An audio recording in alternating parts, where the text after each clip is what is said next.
Salve, salve galera, tudo bem com vocês? Porque aqui está tudo ótimo, ainda mais agora com a sua audiência, com a sua companhia, porque nós estamos começando mais um episódio do NPA 360 e aqui você já sabe, é informação, dicas, conteúdos relevantes e o melhor de tudo, convidados super especiais e de altíssima categoria.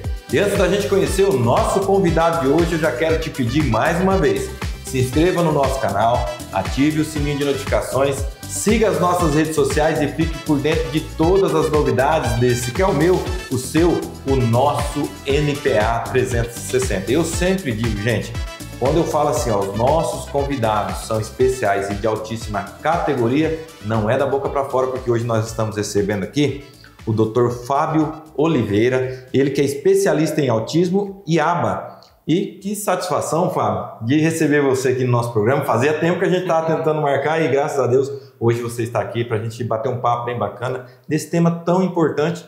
Mas antes da gente se aprofundar, queria te dar as boas-vindas aqui no nosso programa. Obrigado, prazer estar aqui e falar sobre autismo, né? Um assunto que tem mexido com a cabeça de muita gente, né? É sempre importante. Então, quanto mais conhecimento quanto mais informação, na verdade, a gente passar para a sociedade é de grande valia. Então, eu que agradeço o convite, é um prazer. E hoje a gente tem, né, Fábio, uma ferramenta muito importante que são as redes sociais. Vejo que você tem um trabalho muito bacana, principalmente no Instagram.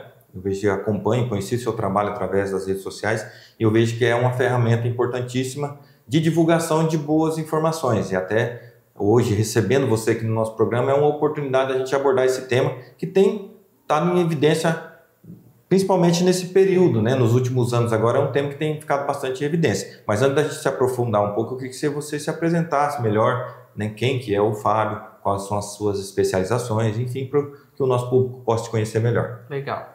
Bom, eu sou Fábio, então eu sou professor, eu moro em Autônia, a cidade vizinha aqui, e eu sou professor há 19 anos. Fui professor da educação infantil, dos anos iniciais, fui professor bastante tempo no ensino médio, no curso de formação de docentes, e desde 2015 eu trabalho como psicopedagogo clínico.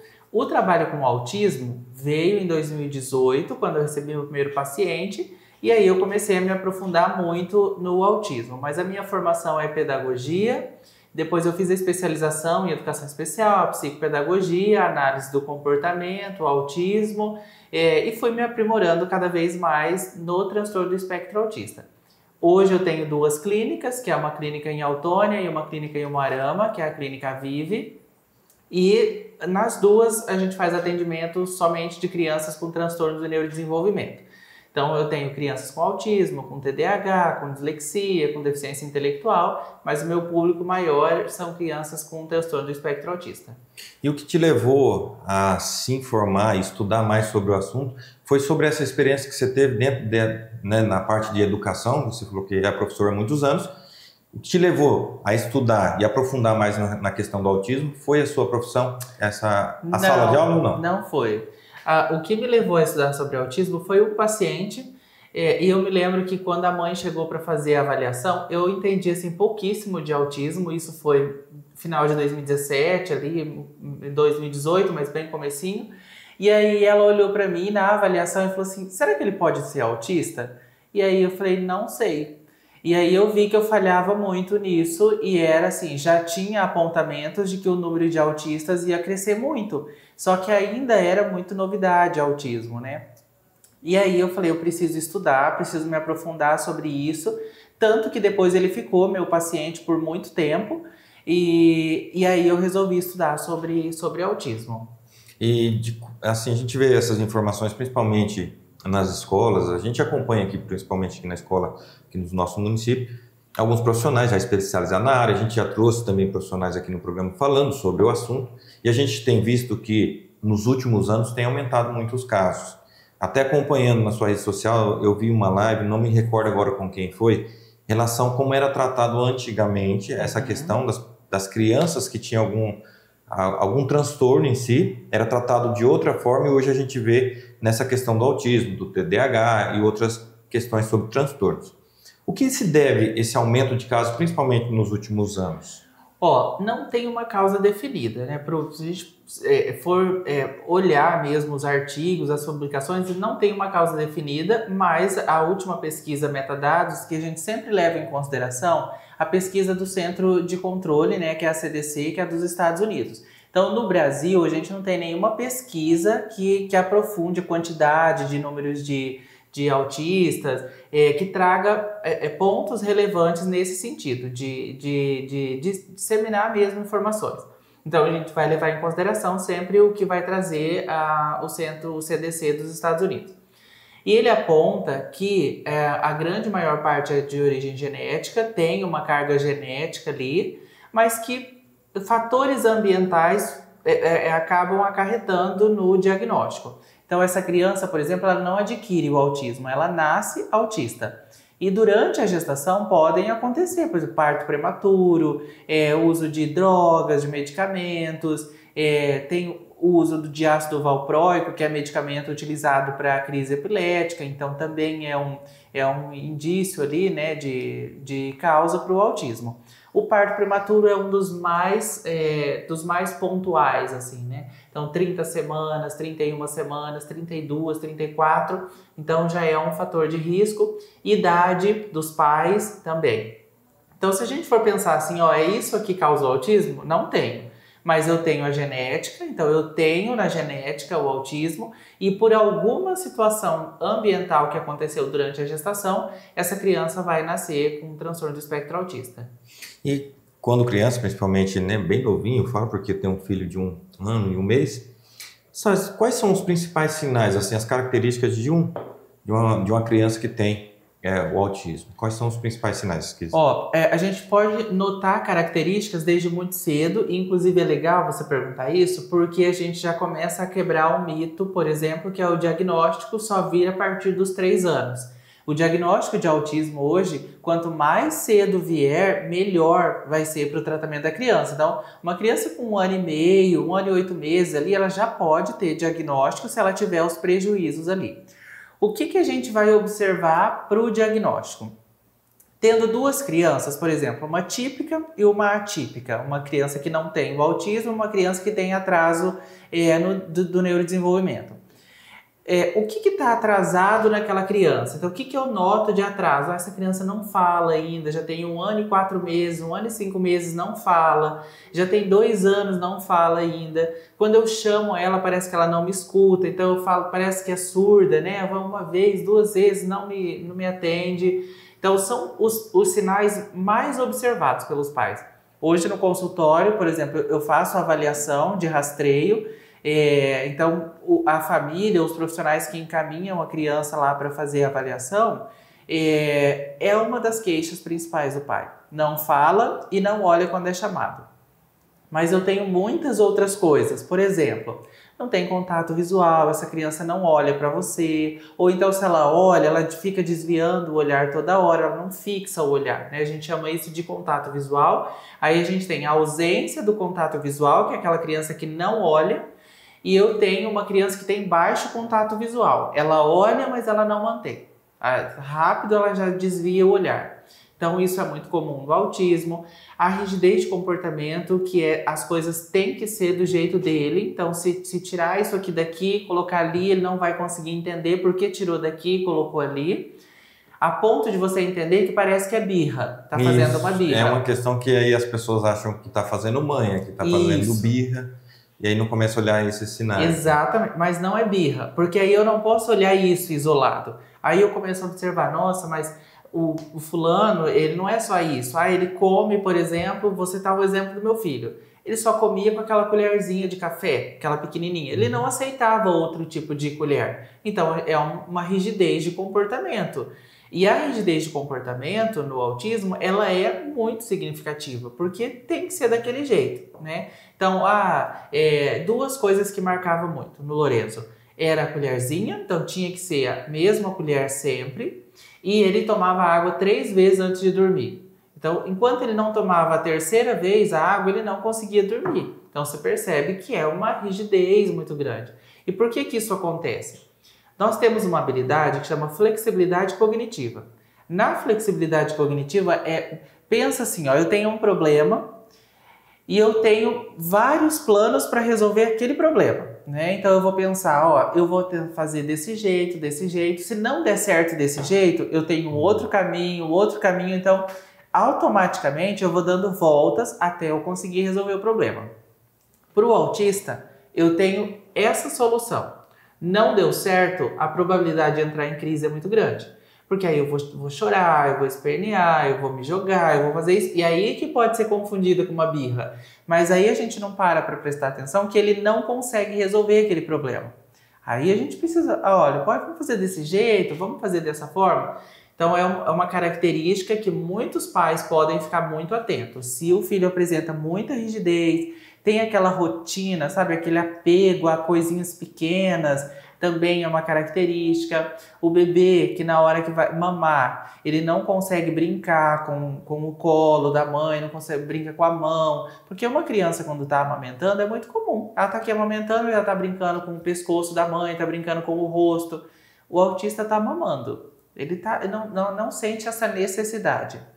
E na hora do banho, a mesma coisa. Às vezes ele quer ficar brincando com a água, quer ficar olhando a água cair da mangueirinha do chuveiro. Não está se importando com outras coisas ali ao redor.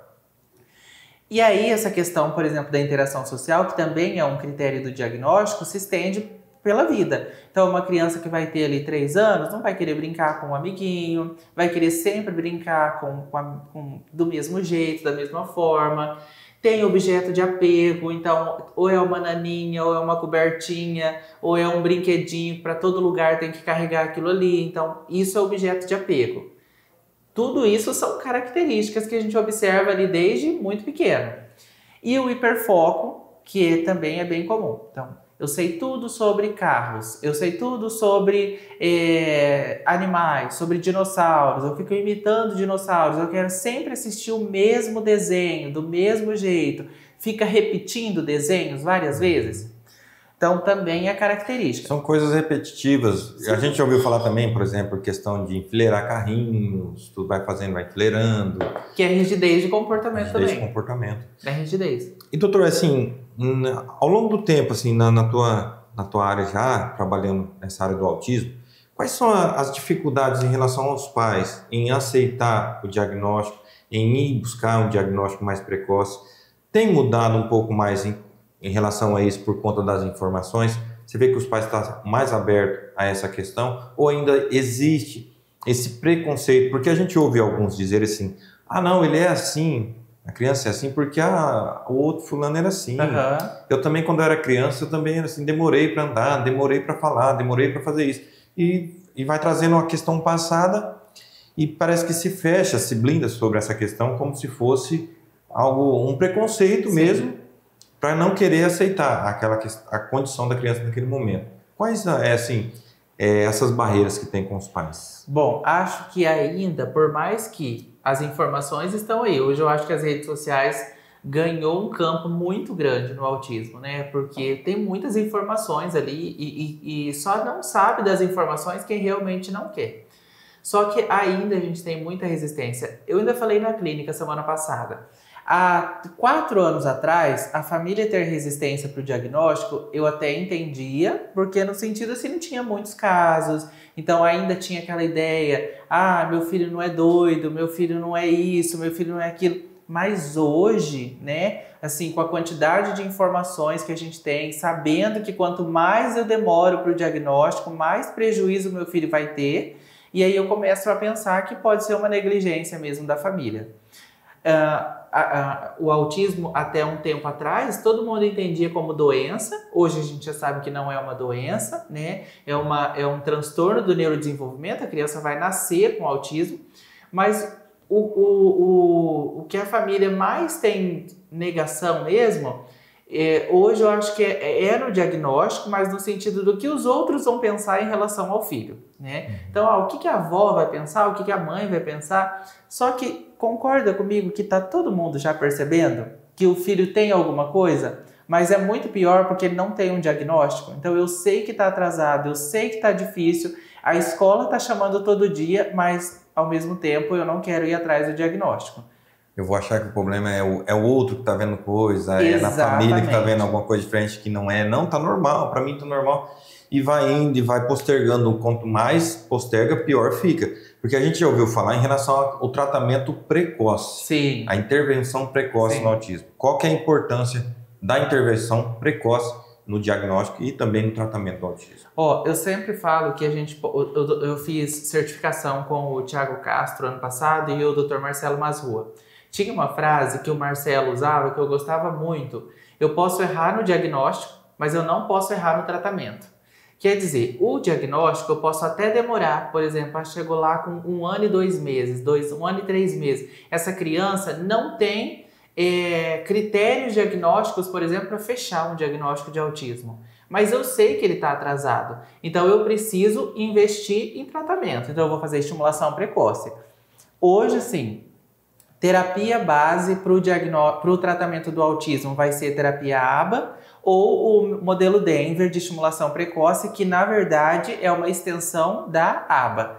A ABA é a ciência. Então, tudo que a gente pensar de análise do comportamento para o autismo, ele está dentro de um guarda-chuva, né? Vamos pensar assim, que é a ciência ABA. E aí eu vou ter o modelo Denver, por exemplo, que é de estimulação precoce, mas que está ligado à ciência ABA. Tá? Então, quanto mais cedo essa criança começar a fazer estimulação precoce, maior sucesso essa criança vai ter. Ao ponto, por exemplo, dela chegar com 5, 6, 7 anos e as pessoas olharem e falarem assim, mas nem parece que é autista. Mas por quê? Porque por trás de tudo isso tem um tratamento que foi bem feito. Tá? Então, quanto mais cedo, melhor é. Por isso que quanto mais o pai demora, o pai já sabia desde 2 anos, mas ele foi procurar ajuda com 6, porque a escola já não aguentava mais de reclamação. E aí ele vai atrás do diagnóstico, mas essa criança já perdeu 4 anos, já perdeu o período de estimulação precoce, e aí ele vai para as outras terapias e com toda certeza com carga horária mais intensiva. Porque assim, que nem a gente fala, essa intervenção é bom para a criança, porque a gente muitas vezes tirar um pouco esse ego de lado. Sim. Porque vai ser bom para a criança. Não quer dizer que ela vai ter um atendimento ali especial, que ela... Até você falou uma questão, o doido, né? Não é isso, não seria isso. Ela tem um transtorno. E se não tratado, quem vai sofrer vai ser a própria criança, né? E ela não vai conseguir se desenvolver. Existem algumas coisas também em relação a sinais. Sim. Né? Até vi que você fez um post da questão de o sinal leve, mais moderado, enfim.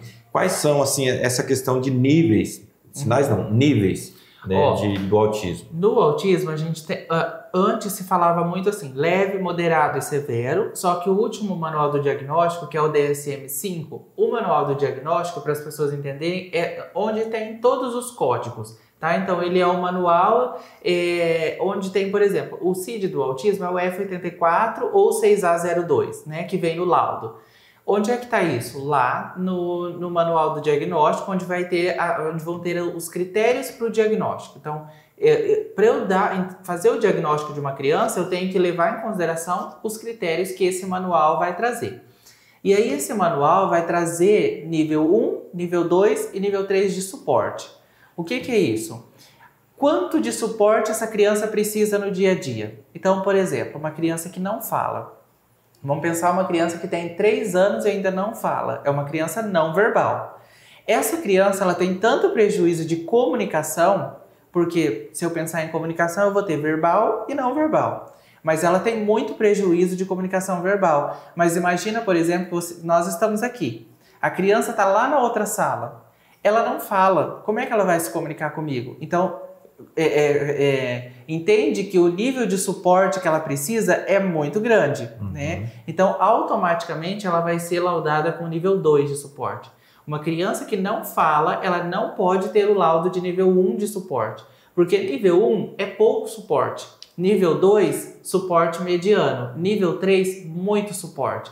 É uma criança que não come sozinha, é uma criança que tem muitos prejuízos no dia a dia mesmo, e a gente chama isso de linguagem funcional, né? Então, tem muito prejuízo no dia a dia, para comer, para tomar banho, para fralda, enfim. Então, ela precisa de muito suporte. A única diferença que vai mudar de um nível para o outro é a quantidade de suporte que essa criança precisa durante o dia. Ela vai ter um cuidado diferenciado para cada nível da sua, na questão do autismo, para que ela possa ser tratada da melhor forma possível. Né? Exatamente. Tanto nas escolas e também no dia a dia, né? Até para o desenvolvimento dessa criança vai ser bem melhor. Né? Por isso que a gente fala que é importante a gente ter essas informações e até mais uma vez te agradecendo, Fábio, por você estar aqui. Até você que está nos assistindo, é muito importante passar essas informações adiante, até mesmo falando naquilo que eu disse, né? Quem vai ter o benefício é a criança. É a criança, não tenho dúvidas. Assim. Quanto mais cedo isso acontecer, melhor vai ser para a criança. Hoje, uma das barreiras maiores que eu acho no tratamento, no processo mesmo, é o tratamento pelo valor mesmo, né? A gente vai falar de valores de tratamento, mas é muito alto o tratamento hoje de uma criança autista. Eu ainda conversei com o Dr. João esses dias. A gente não vê mais a barreira no diagnóstico, mas no tratamento, porque a criança tem o diagnóstico, mas a família não tem condições de fazer o tratamento.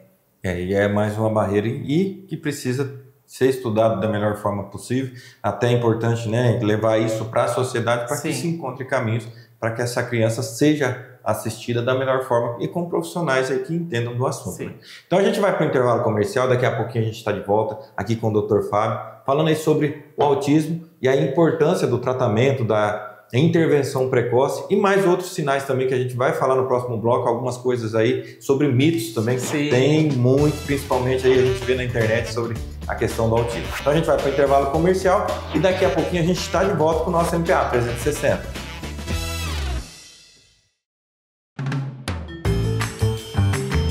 Quantas vezes você já ouviu aquela expressão que diz assim, a minha vida dá um filme? Nós da NPA Filmes vamos um pouquinho mais além. A sua vida merece um filme, ainda mais se for naquele momento tão sonhado e especial da sua vida, como o seu casamento, aniversário dos seus filhos, enfim, aquele momento que você quer deixar registrado não somente na sua memória, mas também nos seus arquivos pessoais. É por isso que nós da NPA Filmes lançamos uma promoção exclusiva para este ano de 2024. Acesse o QR Code que está aqui na tela e tem esse desconto aí para o seu evento, porque é assim, você sonha, a gente eterniza.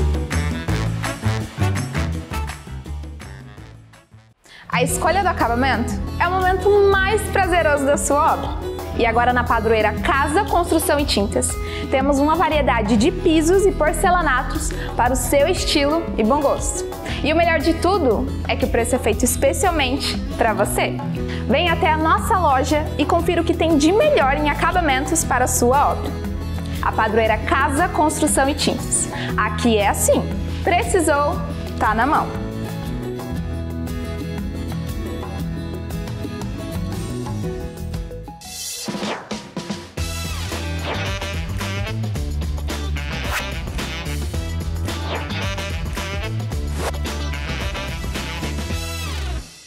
Estamos de volta com o nosso NPA 360, hoje recebendo aqui o Dr. Fábio, falando aí sobre a questão do autismo, um tema muito importante que tem ficado muito em evidência, aí principalmente nos últimos anos. Doutor, é o seguinte também, em relação à questão das escolas, a gente sabe também que muitos municípios até não têm condição de ter um profissional especializado, né, com essa área. Como é que funciona a parte na educação? O que é necessário aí nas escolas em relação a uma criança, a um aluno que tenha o autismo? Bom, inclusive a gente tem uma resolução, um parecer, na verdade, bem novo do Conselho Nacional de Educação, que é o parecer 50 de 2023, ele foi aqui em dezembro de 2023 a promulgação dele. E aí ele traz, por exemplo, a adaptação curricular para o transtorno do espectro autista. Mas o direito que essa criança autista tem é o mesmo, por exemplo, de todas as crianças que se enquadram no grupo da educação especial. Porque o autismo, pela lei Berenice Piana, ele é considerado deficiência. Então, tudo que for pensado, por exemplo, de lei da pessoa com deficiência, a lei de inclusão, o autismo vai estar ali dentro, tá? Para o manual do diagnóstico é transtorno global do desenvolvimento e para a lei Berenice Piana é deficiente. Então, por isso que a gente observa, por exemplo, na escola ele vai ter direito professor de apoio especializado, só que aí esse professor de apoio, a lei vai dizer que é desde que seja comprovada a necessidade. Quem é que comprova a necessidade? O médico na hora que for dar o laudo. Então, o laudo, essa criança recebeu o laudo, o médico vai especificar lá que essa criança tem direito ao profissional de apoio. Essa família chegou na escola com o laudo, a escola daí tem que providenciar o profissional de apoio. Não é outro profissional que vai dizer se essa criança tem ou não o direito, né? É o médico que vai dar o laudo dessa criança, que vai acompanhar ela ali pelo tempo que for necessário. Ela tem direito à sala de recurso multifuncional no contraturno. Então, a sala de recurso não é uma sala de reforço, é uma sala específica para atendimento das necessidades, enfim. Então, ela tem direito ali no contraturno, professor de apoio e adaptação curricular, que é o famoso Plano de Ensino Individualizado, né? O PEI. O PEI que ainda, assim, está muito em discussão e eu acho que o Paraná ainda está muito atrasado em relação ao Plano de Ensino Individualizado, porque ele é um direito de todas as crianças que têm deficiência, não é só do autismo, só que com o autismo acho que apareceu mais o PEI. Mas, por exemplo, eu trabalho muito assim, com formação continuada nos estados de Goiás, no Mato Grosso, e lá eles já têm um trabalho assim, maravilhoso em relação ao PEI. Não é assim o perfeito, mas já está muito mais caminhado do que o Paraná, que ainda nem começou a discussão. Tem lugar que nem sabe o que é PEI ainda, né? E o que é o plano de ensino individualizado? É o direito que a criança tem de que as adaptações curriculares estão sendo feitas para ele. Então, se eu, enquanto pai, por exemplo, observar alguma coisa que eu não estou de acordo na escola, eu vou exigir olhar esse plano de ensino individualizado para saber se está sendo cumprido ou não as adaptações para essa criança. O que são essas adaptações? Eu posso pensar em adaptação de atividade, porque o plano de ensino individualizado, pelo regulamento, pelo parecer, não é só o professor que elabora, é todo mundo que é envolvido com essa criança, mas a responsabilidade é do professor regente da turma. Então, por exemplo, essa criança tem sensibilidade auditiva. Então, é uma criança, por exemplo, que muito barulho incomoda, tem determinados barulhos na sala que incomoda, e aí essa criança coloca a mão na orelha, no ouvido, né? Então, ela tem sensibilidade auditiva. Eu preciso adaptar a realidade para atender essa criança. Ou então, essa criança tem prejuízo, por exemplo, de atenção seletiva, sustentada ali. Eu, enquanto professor, eu vou ter que saber o que essa criança precisa, e aí eu vou montar um plano de ensino individualizado adequado para ela. Por isso que é individualizado, porque aí cada um vai ter um. Eu posso ter 5 autistas na minha turma, e um deficiência intelectual, um TDAH, cada um tem um plano.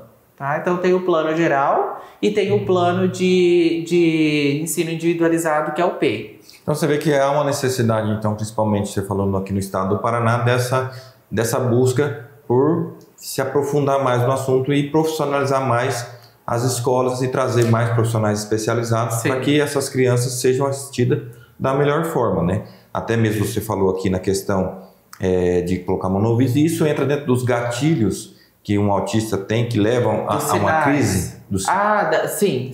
Esses são alguns dos gatilhos, mas quais são os gatilhos, além desse, que levam assim, a criança a ter essa crise? Né? Muitos pensa no seguinte, tudo que é comportamento humano, a gente traça 3 hipóteses. A gente tem 3 hipóteses, não, 3 momentos, né? A gente tem dentro da análise do comportamento, que a gente chama de antecedente, resposta e consequência. Tudo que causa gatilho, por exemplo, pensando numa crise, eu tenho que traçar um antecedente, que é descobrir o que vem antes da crise. Então pode ser uma sensibilidade auditiva, pode ser, por exemplo, muita gente, muita coisa acontecendo ao mesmo tempo, pode ser que seja sensibilidade visual, então um lugar que é muito claro, que tem muita coisa visual ali, que acaba perturbando aquele momento, ele vai mandar para a área do comportamento. O cérebro manda para a área do comportamento e aí essa criança tem crise, tá? Então, às vezes, as crises, toda crise a gente vai ter que traçar esse antecedente para não deixar acontecer. Tá? Então, é gatilho de crise. Então, o sinal pode ser um gatilho de crise, cheiro. Então, eu vejo, por exemplo, que nas escolas, não só nas escolas, mas as crianças são muito expostas a cheiro e tem criança que tem sensibilidade a certos tipos de cheiro. Então, tem criança que você chegar num lugar, tá um cheiro... Eu tenho uma criança, por exemplo, que o cheiro do produto da limpeza não faz com que ela não permita ela entrar na sala, ela não entra. Então eu sei, por exemplo, que eu já tracei esse antecedente, então quando eu vou receber ela, a gente não limpa a sala com aquele produto, limpa só com água mesmo. Então a gente usa perfume, tem produto de limpeza, então pode ser que tudo isso seja um gatilho de crise, tá? Porque aí a gente não entende e nós queremos obrigar a criança a ficar naquele ambiente ali. Então tudo vai para essa área de comportamento. Então essa questão da sensibilidade afeta a questão do comportamento dele. Sim. E aí esse diagnóstico, por exemplo, que nem falou para uma escola, tem que ser dado um laudo pelo profissional. Esse laudo já contém todas essas informações em relação à sensibilidade ou isso vai, no decorrer do tempo, vai se percebendo? Então, no laudo, se for um laudo bem feito, ele pode até ter essas informações. É até legal essa questão do laudo, porque muita gente acha, por exemplo, que só o neurologista é quem pode fazer o laudo, né? E qualquer médico pode fazer um laudo de autismo. Pode ser um médico do posto de saúde. Se ele entender sobre autismo, ele pode fazer o laudo. Não é uma obrigatoriedade que o neuropediatra faça o diagnóstico. Qualquer médico. Por exemplo, o Dr. João, que trabalha comigo, ele é pediatra.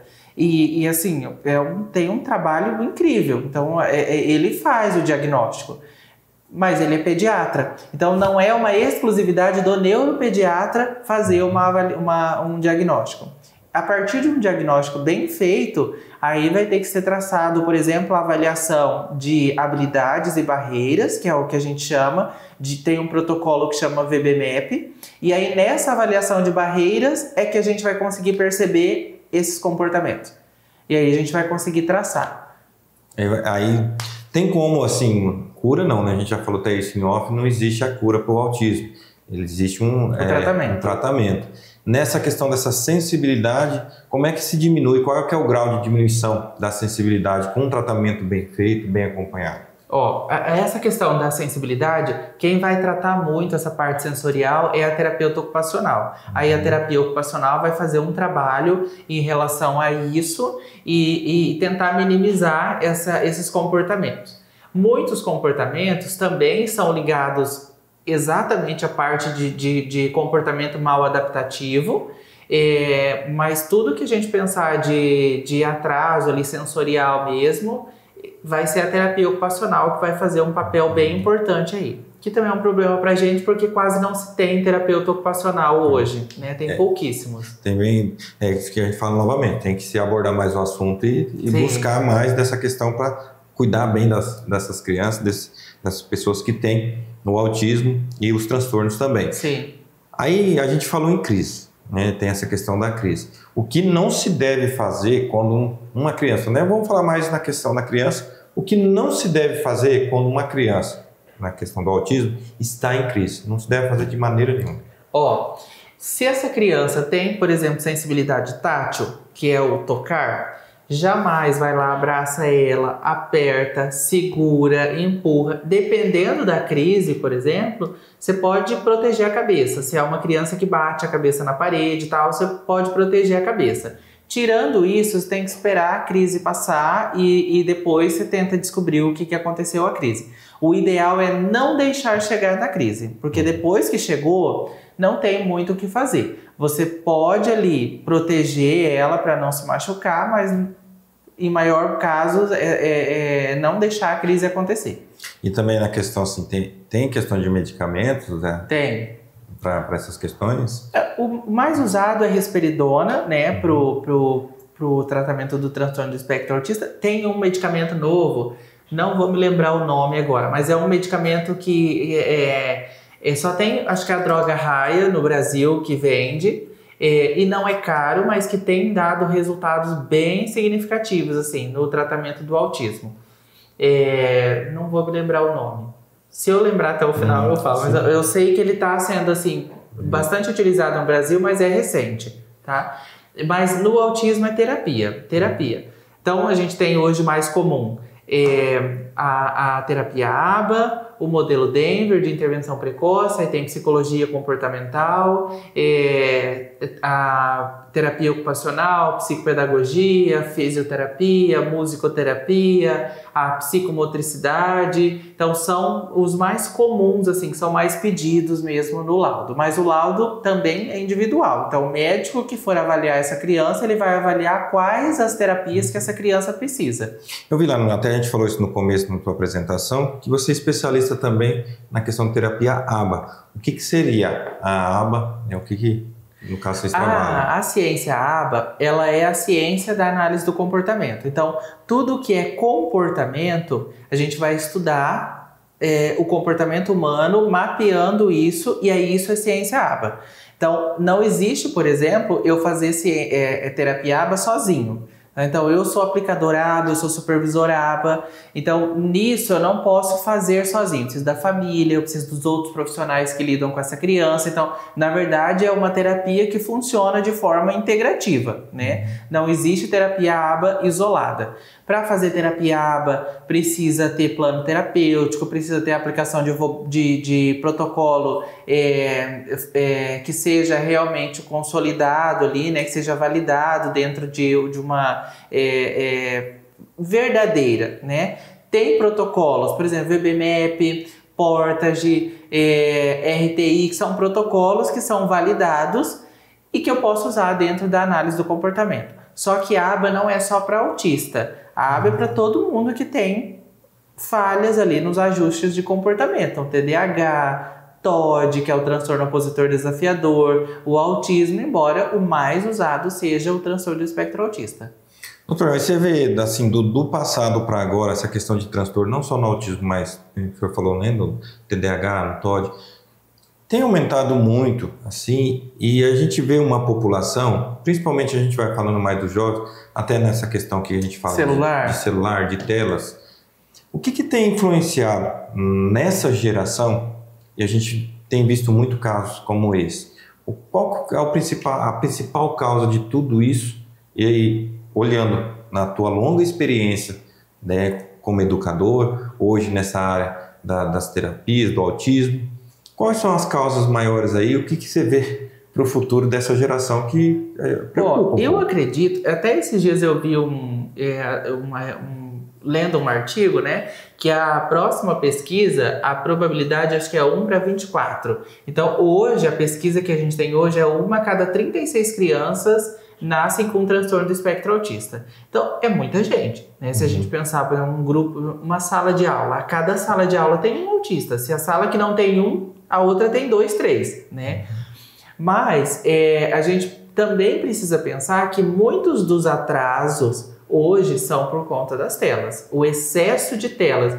Tem crianças, por exemplo, que vai dormir 1h da manhã assistindo televisão, ou assistindo celular, né? A maioria são no celular, porque a mãe consegue fazer alguma coisa, a mãe consegue ter 1 minuto de paz ali, mas aí essa criança fica 2, 3 horas. Sempre quando a gente vai fazer entrevista com a família, eu conto a quantidade de telas que a criança tem no dia. Tem crianças que têm, acesso a 18 horas por semana. É muito tempo de tela, né? Levando em consideração que essa criança vai para a escola, meio período, no outro período ela vai ficar 1 hora, 2 horas. Então, ajuste de rotina, que as famílias hoje estão uma bagunça, assim, no sentido de não tem hora para comer, não tem hora para dormir, não tem hora para acordar, ou então acorda muito cedo. Essa criança vai dormir 1h da manhã, depois no outro dia pode acordar 10, 11 horas da manhã. Então não tem ajuste de rotina e não tem limitação de telas. Se a gente pensar, os artigos apontam que uma criança com 3 anos não tem necessidade de ter acesso ao celular. E hoje você vê criança com 10 meses, 11 meses já com o celular na mão. E aí o que acontece? Essa criança com o telefone, ela consegue fazer o que ela quer, né?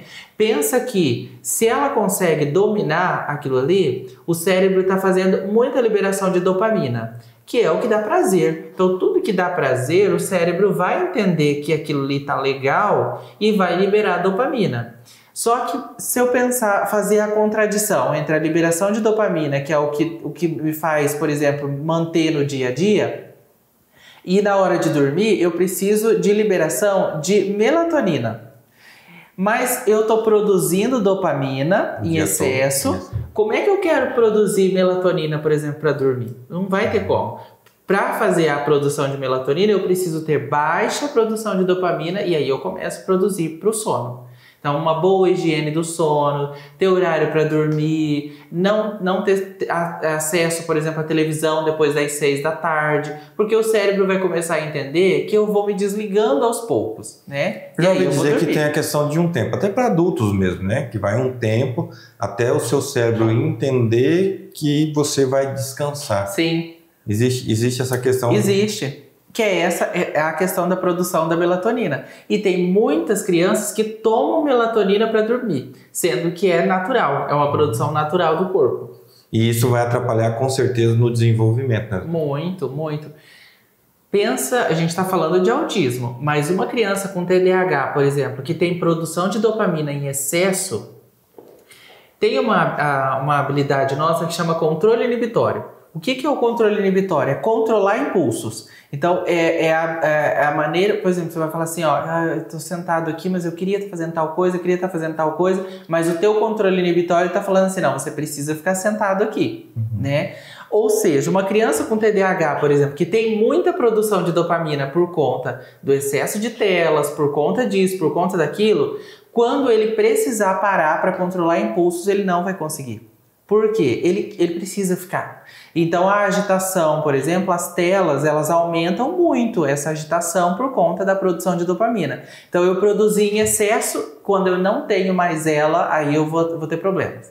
Tá? E a gente nota-se também, e não só falando das crianças, eu falo por mim também, a gente tem uma dificuldade hoje em criar memórias. Sim. Nossa mesmo. Afetiva. Né? Afetiva, em memórias, em questão de estar ligado em alguma coisa. Por quê? Hoje tudo a gente anota no celular, a gente vai acordar, a gente põe para despertar. Então tudo a gente fica dependente de algo eletrônico, de uma tela, por exemplo. E isso vai afetando, eu vejo só não nas crianças, mas a gente também acaba no dia a dia. Às vezes você está ali no celular, você passa umas 2 horas aqui, assim, não fica. Por que acontece isso? Em relação à nossa parte neurológica? Por conta da produção de dopamina mesmo. Causa da prazer, é uma coisa assim que... Tudo que você passa, nossa, eu nem vi o tempo passar, é porque você estava engajado naquilo ali. E o que faz isso é realmente a produção de dopamina, mas a gente tem a habilidade de atenção sustentada, que, por exemplo, uma criança que... uma pessoa que é típica, que não tem nenhum problema de atenção, ele não vai ter problemas com isso, ele vai ficar ali, ele vai manter o foco, ele vai ficar ali. O que a gente não pode é se desligar do mundo, por exemplo, para ficar naquilo ali. Então, mas tem alguém conversando com você, você não consegue dar atenção. Você precisa fazer alguma coisa, mas você esquece porque você está aqui no celular, então você deixou um arroz queimar, você deixou alguma coisa acontecer, então você tem prejuízo disso. Se tem uma coisa que é rápida, é o tal do leite, né? O leite, você está cuidando dele aqui, ó. Você fez aqui, ele derramou. É incrível. Mas o leite eu acho que é uma exceção. É uma exceção, gente. Não é nem descuido. Às vezes você está cuidando ali, tá até bonitinho, o bichinho tá vindo assim, bem devagarzinho. Aí você fala, vou pegar um negócio aqui no chão, pegou, derramou. O leite é uma exceção. É uma exceção. Esse excesso de dopamina, aí a pessoa tende a ficar mais sujeita a vícios? Não só no celular, mas a outras coisas? Sim. Tem um livro da doutora Ana Beatriz Barbosa, ela é uma psiquiatra e ela trabalha bastante essa questão do TDAH. Tem um livro dela que chama Mentes Inquietas. E, assim, se as pessoas forem, por exemplo, pesquisar sobre ela e ver, inclusive podcasts, ela tem bastante fala sobre isso, e aí ela alerta, né? Essa produção de excesso de dopamina, eu não vou conseguir controlar depois, no dia a dia, né? Então, essa produção, assim, ela tem que ter É aquela história, tudo que é demais sobra. Vai né? sobrando, né? E, inclusive, ela fala da questão do celular, tem nesse livro Mentes Inquietas, ela cita, por exemplo, que a gente não pode dormir, por exemplo, com o celular embaixo do travesseiro, que é um costume de muita gente, né? A gente precisa dormir com ele separado, ele precisa ficar no móvel lá no quarto, só para usar como despertador mesmo. Porque até a questão a gente falando em redes sociais, até essa questão de ansiedade, né? A gente fica mais ansioso porque ele faz com que a gente vê outras pessoas e a gente quer aquilo que a pessoa quer, então tudo vai causando excesso de informações. Uso de drogas, pornografia, tudo isso tem uma liberação de dopamina em excesso. Por quê? Te dá prazer. É muito bom para a pessoa que faz, tá liberando uma situação de prazer ali para ela. Então, o uso de drogas, pornografia, o uso de é vício, né? Então, tudo tá liberando dopamina. A gente até viu recente quando acho que caiu, não sei se foi o WhatsApp, o Facebook, mas ficou 1 hora, o pessoal ficou... Hoje, né? Hoje teve a queda. Teve a queda, o pessoal falou, gente, caiu para vocês aí também, então você vê que as pessoas têm essa necessidade e não conseguem ficar sem, né? Então a gente fica muito dependente disso. E a gente vai para mais um intervalo comercial, batendo um papo muito bacana aqui com o Dr. Fábio, falando aí sobre a questão do autismo, sobre as questões neurológicas, que é muito importante a gente ter esse cuidado, não somente com as crianças, mas até pela questão da qualidade de vida, né, doutor? E a gente vai falar mais um pouquinho sobre essas questões no próximo bloco. Então a gente vai para o intervalo comercial e daqui a pouquinho a gente está de volta.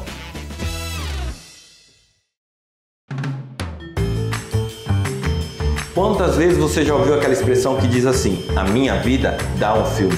Nós da NPA Filmes vamos um pouquinho mais além. A sua vida merece um filme, ainda mais se for naquele momento tão sonhado e especial da sua vida, como o seu casamento, aniversário dos seus filhos, enfim, aquele momento que você quer deixar registrado não somente na sua memória, mas também nos seus arquivos pessoais. É por isso que nós da NPA Filmes lançamos uma promoção exclusiva para este ano de 2024. Acesse o QR Code que está aqui na tela e tem esse desconto aí para o seu evento, porque é assim, você sonha, a gente eterniza. A escolha do acabamento é o momento mais prazeroso da sua obra. E agora na Padroeira Casa, Construção e Tintas, temos uma variedade de pisos e porcelanatos para o seu estilo e bom gosto. E o melhor de tudo é que o preço é feito especialmente para você. Venha até a nossa loja e confira o que tem de melhor em acabamentos para a sua obra. A Padroeira Casa, Construção e Tintas. Aqui é assim, precisou, tá na mão.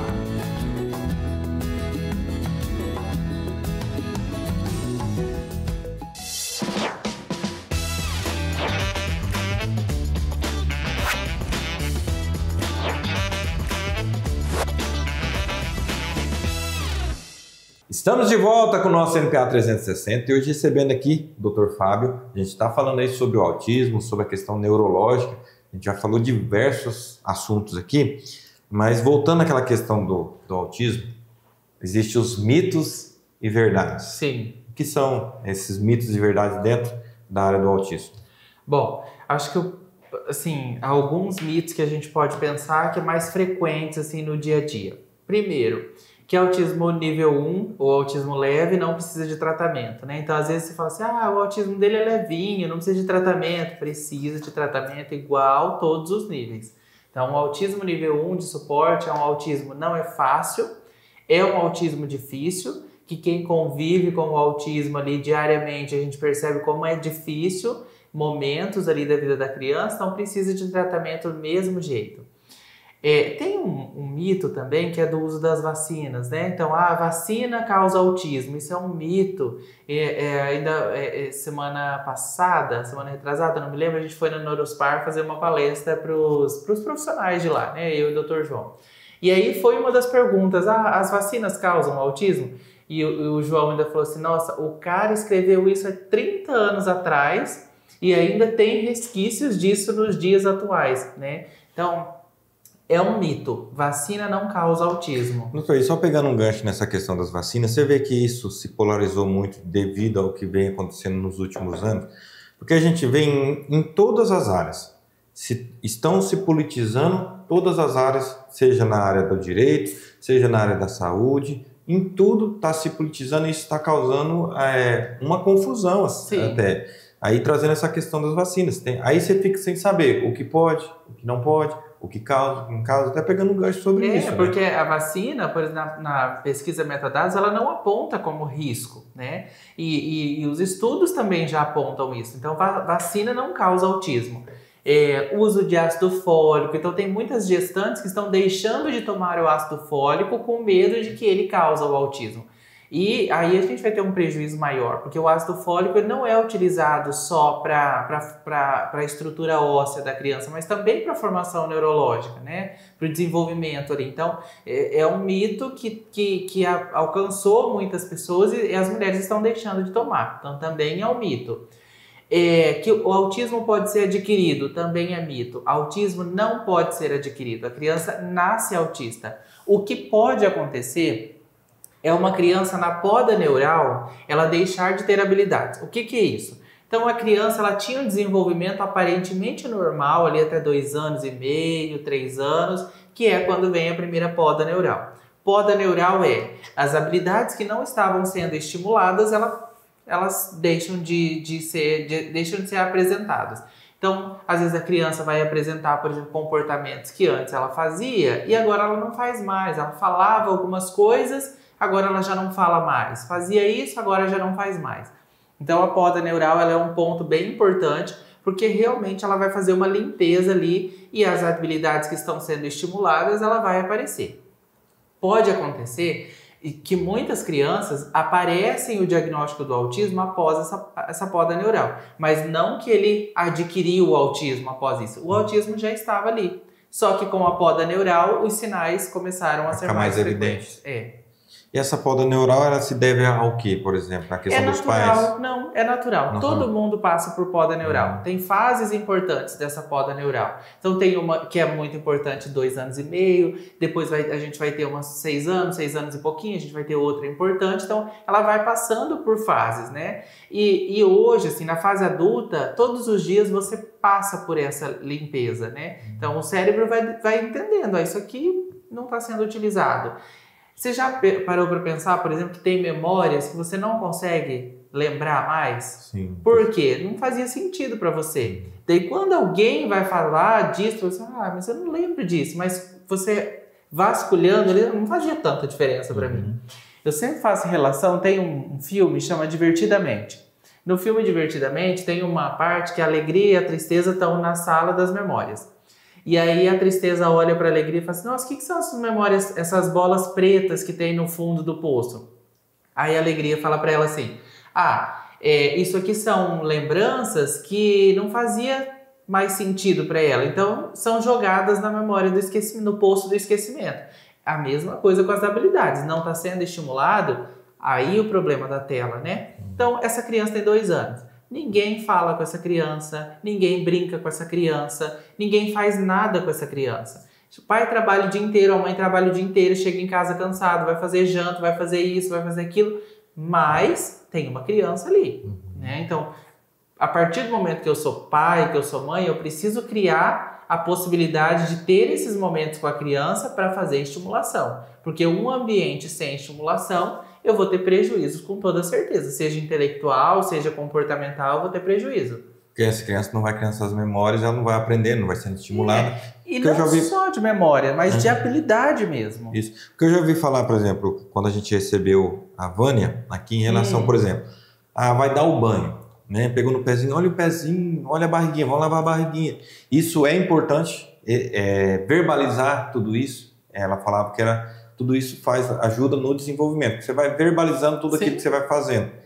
E aí, trazendo essa questão da verbalização dos estímulos, então, o estímulo de forma incorreta também causa esse problema, né? Sim. Por exemplo, assim, a fala, às vezes a criança está falando uma palavra errada, mas é bonitinha, sabe? Como ele fala bonitinho, mas está errado, né? Tem que tentar estimular, falar corretamente. Você fala da Vânia fonoaudióloga, né? Isso. É um excelente profissional também, né? Isso, ela esteve aqui, ela falou sobre essa questão.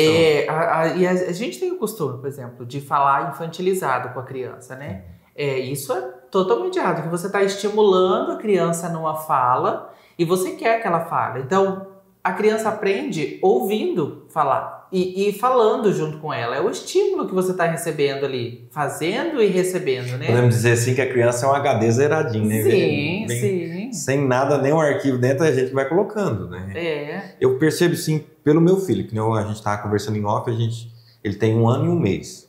E a gente vê o desenvolvimento dele conforme a gente vai estimulando, seja na brincadeira, seja, né, na fala, e a gente vê que pega muito rápido, porque, que nem eu falei, né, brincadeira à parte, mas é a verdade, um HD zero, Sim. ele não tem nada de informação e a gente que vai dando essa informação para ele.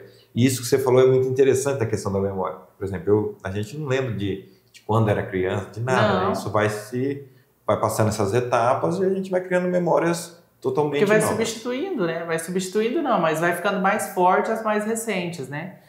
E uma outra coisa, por exemplo, nessa questão do estímulo, tem muita gente que fala assim, meu filho tem seletividade alimentar. Na questão da seletividade alimentar, são que também envolve muito essa questão de rigidez ali, e sensorial, né, na verdade.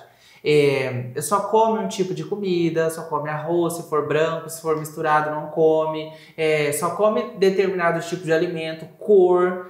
Só que aí, tem casos, por exemplo, que a família relata para mim, meu filho tem seletividade alimentar. Daí você vai perguntar, mas o que você come enquanto pai? Não come coisa nada, não come verdura, não come fruta, não come legume, não come isso, não come aquilo, come só arroz com batata frita, come só... E como é que você está estimulando a comida, né, a alimentação do seu filho, se você só come isso aqui? Então você percebe que a seletividade alimentar não é uma seletividade por conta de prejuízo do autismo, mas por prejuízo de não estimulação da família. Nossa, quem tá adorando isso agora é minha esposa, vai ver essa parte. Tá vendo?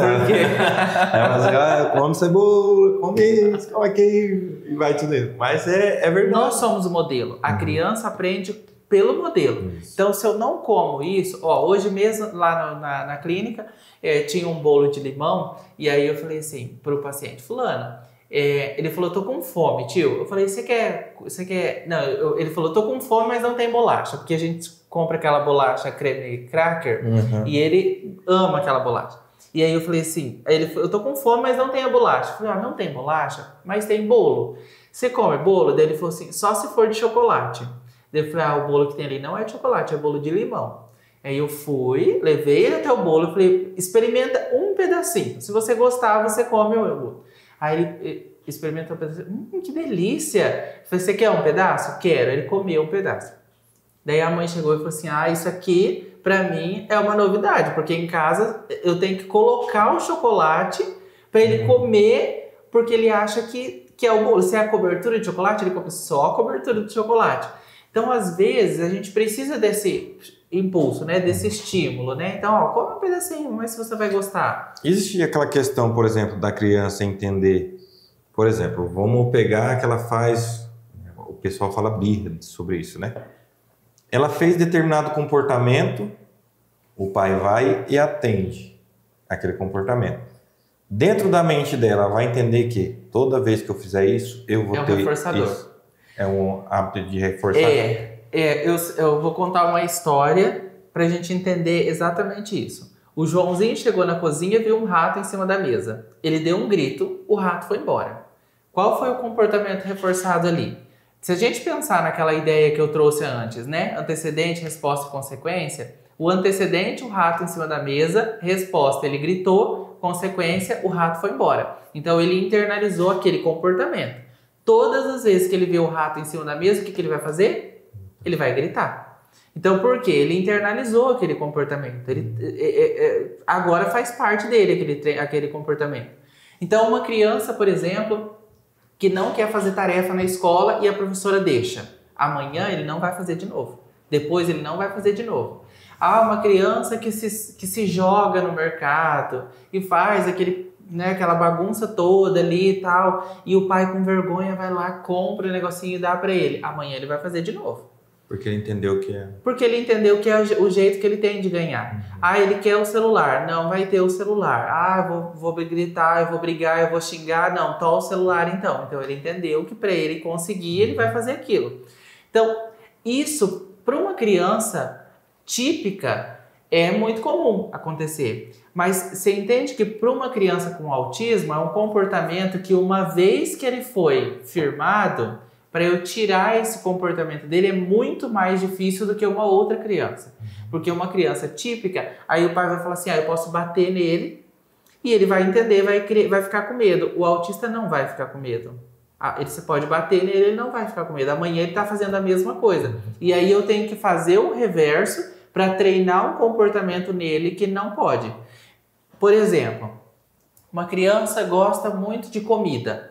Então, para ele fazer as coisas, eu dou a comida. Então, ó, se você fizer isso, eu te dou a comida. Se você fizer isso aqui, eu te dou uma comida. É um reforçador. Comida. É positivo ou é negativo? É negativo, porque a gente não come o tempo todo. Aí eu vou ter obesidade, eu vou ter muitos problemas de alimentação. Então, eu não posso fazer isso, né? Eu tenho que trilhar um caminho contrário daquilo ali, né? Então, eu vou tentar entender o motivo que ele não faz e traçar um caminho que não seja a comida. Porque eu quero tirar aquele comportamento dele. E entender que para ele resolver as coisas não é só com a comida. Ele precisa não pode ser uma moeda de troca, no caso. Então, exatamente. nada fazer. Você faz, se você fazer isso aqui, você vai ganhar isso aqui. Exato. Não, tem que entender que precisa fazer. Mas por quê? Não, você vai precisar fazer isso aqui.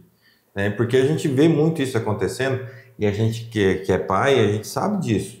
Né? Eles ficam testando e eles não, nada bobo. Eu tenho um de 1 ano e 1 mês, tem uma de 11 anos. É a diferença, tem né? essa diferença. E a gente vê esse tipo de comportamento.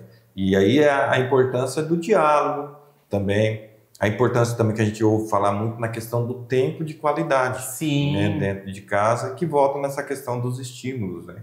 E qual que é a importância também, falando, já trazendo, pegando esse gancho, dessa questão do tempo de qualidade, principalmente nessa questão do autismo. A gente precisa, e aí a gente vai falar desse tempo de qualidade, mas pensando em estimulação, né? Porque aí tudo que você vai fazer com a criança, você vai estimular ela em habilidades, comportamento, seja motor, seja habilidades emocionais, enfim, fala. Você está trabalhando com eles ali e é um tempo que você dedica para criar memórias afetivas com essa criança mesmo, né? E ela entender, por exemplo, que a figura modelo para ele sempre vai ser pai e mãe, né? Depois na vida eles vão ter outras figuras modelos, como a professora, o pastor, o padre, as pessoas que convivem diretamente com ele. A partir do momento que criam um vínculo afetivo, viram um modelo, se torna um modelo que vai aprender a partir do modelo. Então, esse tempo que a gente vai passar com essas crianças, com os filhos, é extremamente importante para a gente conseguir fazer realmente estimulação acontecer ali. E aí, falando nessa questão, porque assim, quando você cria um bom ambiente, isso não só para uma criança autista ou para uma criança, até mesmo para nós, como adultos, você está num bom ambiente, a tendência é que você querer voltar naquele ambiente. Então, colocar esse bom ambiente, tanto em casa como nas escolas, ele ajuda também no desenvolvimento, principalmente ajuda. Eu me lembrei agora de uma situação, uma vez eu atendi um pai e aí ele gostava muito de assistir depois das 6. E aí todos os meus pacientes eu faço a correção da rotina e da higiene do sono. Então, por exemplo, na higiene do sono é preparar a criança para dormir. O cérebro entender que eu vou diminuir a produção de dopamina e aumentar a produção de melatonina. Então, para isso acontecer, por exemplo, depois das 6, a gente não tem televisão, não tem celular, não tem mais acesso a telas, as luzes da casa vai diminuir, para o cérebro entender que estou preparando para dormir. E eu não ter problema na hora de colocar essa criança para dormir. Porque nesse momento, o que é esperado? Que uma criança até 30 minutos, 20 minutos, mas é esperado ainda até 30 minutos que essa criança já esteja dormindo depois que você colocou ela para dormir. Porque tem criança que fica enrolando, né, para dormir. E aí eu me lembro que o pai falou assim, eu gosto muito de assistir televisão depois das 6. Aí eu falei para ele, mas você não vai poder assistir mais, porque você está fazendo o modelo para o seu filho de que ele não vai poder assistir, então você também não vai poder assistir. Porque senão ele vai ficar ali com você assistindo, né? Ainda eu brinquei com ele, falei, coloca a televisão no seu quarto, e aí você pode fechar a porta e assistir lá no seu quarto, mas ele não vai ter acesso, né? Mas antes disso, a gente precisa ter o tempo para brincar com ele, para ficar com ele, para sentar, para conversar, enfim. Ter momentos ali em família. E isso tudo vai ajudando no desenvolvimento e criando esse bom ambiente, fazendo com que a criança tenha aquela vontade, por exemplo, ou ir para a escola, ou chegar em casa, vou chegar em casa, vou brincar com meu pai, com a minha mãe, vou ter um bom ambiente, né? A gente vê muito isso das crianças ter a vontade de vir, por exemplo, num consultório. Até como a gente tem aqui na cidade, né,